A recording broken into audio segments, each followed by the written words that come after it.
অভ্যন্তরীণ নৌপথে ভাসমান গুদামের বিরুদ্ধে মোবাইল কোর্ট পরিচালনা করা হয়েছে। বৃহস্পতিবার কোস্টগার্ড, নৌবাহিনী, নৌপরিবহন মন্ত্রণালয় এবং নৌপুলিশের সমন্বয়ে রূপসা, মোংলা, হিরন পয়েন্ট সহ নৌ রুটে এ মোবাইল কোর্ট পরিচালনা করা হয়। কোস্টগার্ডের মিডিয়া কর্মকর্তা লেফটেন্যান্ট কমান্ডার মোহাম্মদ সিয়ামুল হক স্বাক্ষরিত গণমাধ্যমে পাঠানো এক বিজ্ঞপ্তিতে এ তথ্য জানানো হয়।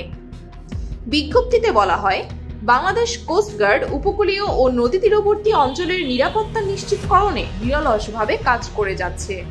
জলদস্যুতা প্রতিরোধ, চোরাচালান দমন এবং নৌপথের সুরক্ষা নিশ্চিতকরণে 24 ঘন্টা টহল, যৌথ ও বিশেষ সাঁড়াশি অভিযান পরিচালনা করছে এ বাহিনী। সম্প্রতি পবিত্র রমজান ও আসন্ন ঈদ উপলক্ষে নিত্য প্রয়োজনীয় দ্রব্যমূল্যের বাজার স্থিতিশীল রাখার লক্ষ্যে কোস্টগার্ড বহির্নোঙর এবং অভ্যন্তরীণ নৌপথে নজরদারি বৃদ্ধি করেছে।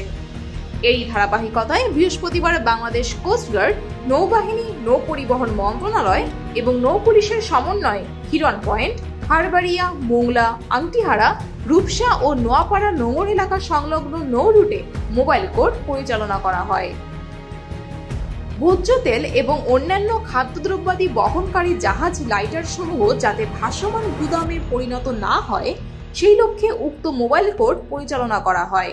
পাশাপাশি এ সকল জাহাজ, ট্যাঙ্কার সমূহের বিভিন্ন নথিপত্র, আইএমও নম্বর, অগ্নি নির্বাপনী আইটেম এবং লাইফ সেভিংস ইকুইপমেন্ট সমূহের সঠিকতা যাচাই করা হয়।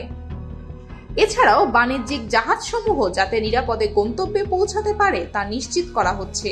পাশাপাশি নৌ দুর্ঘটনা প্রতিরোধে নিয়মিতভাবে কার্গো ও পর্যটকবাহী জাহাজসমূহের নিরাপত্তা নিশ্চিত করা হচ্ছে। জান্নাত মিতু, খুলনা গেজেট।